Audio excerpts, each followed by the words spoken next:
मी doctor Qadri, मी कादरी हॉस्पिटलमध्ये consultant orthopaedic surgeon आहे। आमच्या कादरी हॉस्पिटलमध्ये सर्व प्रकारचे ऑर्थोपेडिक ऑपरेशन होतात।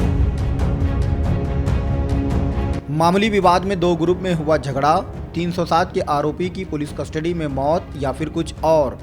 दरअसल सोलापुर जिला तालुका पंढरपुर के कासे गांव में बीते 12 दिसंबर 2023 की शाम 5:30 बजे के आसपास दो ग्रुप में मामूली बात को लेकर विवाद हुआ था, जहां पुलिस ने फिरियादी की कंप्लेंट में 307 के तहत कुछ लोगों को हिरासत में ले लिया था, जिनमें से महादेव वाघमारे नामी व्यक्ति भी शामिल थे। जहां उन्हें पुलिस ने इलाज के लिए सिविल अस्पताल में भर्ती कराया, लेकिन इलाज के दौरान उनकी मौत हो गई। लहूजी शक्ति सेना और मृतक के परिवार वालों का आरोप है कि महादेव वाघमारे इस विवाद में शामिल नहीं थे, लेकिन उनका नाम जानबूझकर पुलिस के कुछ लोगों ने शामिल कर उन्हें पुलिस कस्टडी में पीट कर जान से मार डाला। जब तक उन सभी पुलिस वालों पर 302 और एट्रॉसिटी एक्ट के तहत मामला दर्ज नहीं होता, पंढरपुर समेत पूरे राज्य भर में मातंग समाज की ओर से आंदोलन करने का इशारा देते हुए आज शुक्रवार 29 दिसंबर 2023 को मृतक के लोगों ने सिविल अस्पताल के बाहर आंदोलन कर विरोध जताया।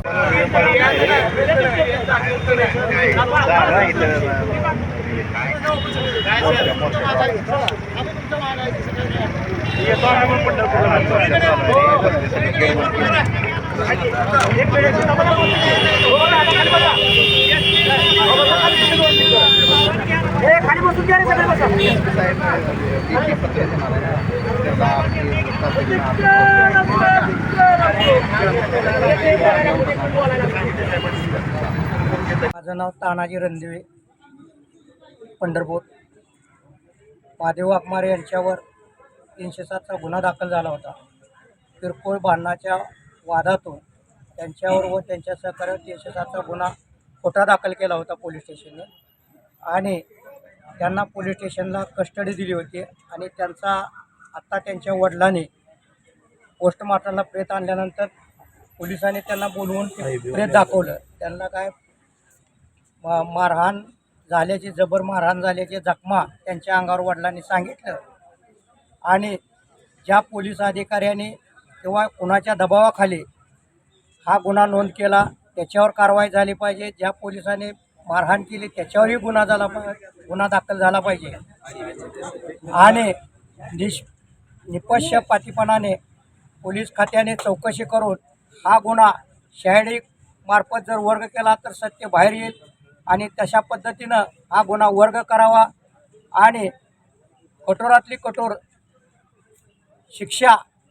याच्यामध्ये झाली पाहिजे। आणि हे राजकीय पुढारी किंवा वरिष्ठ अधिकारी यांच्या सांगण्यावरून हा गुन्हा त्याच्यावर दाखल केलेला आहे। याची चौकशी किंवा ज्या अधिकाऱ्याला फोन आलेले आहेत त्या अधिकाऱ्यांचे फोन रेकॉर्डिंग चौकशी केली पाहिजे।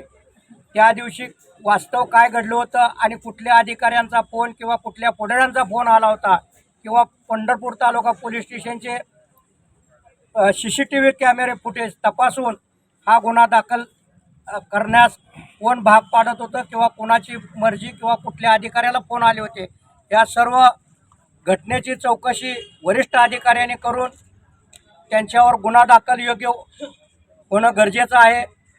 आणि जर योग्य पद्धतीनं नाही झाला तर महाराष्ट्रातला तमाम मातंग समाज आंदोलन करून किंवा रास्ता रोको आंदोलन करून किंवा मोर्चे काढून या घटनेचा तीव्र निषेध मी या ठिकाणी व्यक्त करतो, आणि या घटनेला वाचा फोडण्याचं काम महाराष्ट्र राज्यातील तमाम मातंग समाज त्या जिल्ह्यामध्ये आंदोलन करतील, किंवा वेळ पडली तर शनिवारी दिनांक पंढरपूर येथे दुपारी 2 वाजता आम्ही बैठक आयोजित केली, आणि या बैठकीचं आयोजन करण्यात आलेले आहे। आणि मोर्चेचं आणि दिशा नेमकं काय घडलंय, जर पोलीस टाळाटाळ याच्या पलीकडेही करत असतील तर आम्ही शनिवारी बैठक 2 वाजता पंढरपूर तालुक्यामध्ये संत गाडगे महाराज मठामध्ये आयोजित केली। आणि मी मातंग समाज, महाराष्ट्रातल्या मातंग समाजाला आवाहन करतो की उद्या शनिवारी दुपारा 2 वाजता गाडगे महाराजाच्या मठामध्ये उपस्थित राहावं, आणि तिथनं आपल्याला मोर्चाची दिशा ठरवण्याचं काम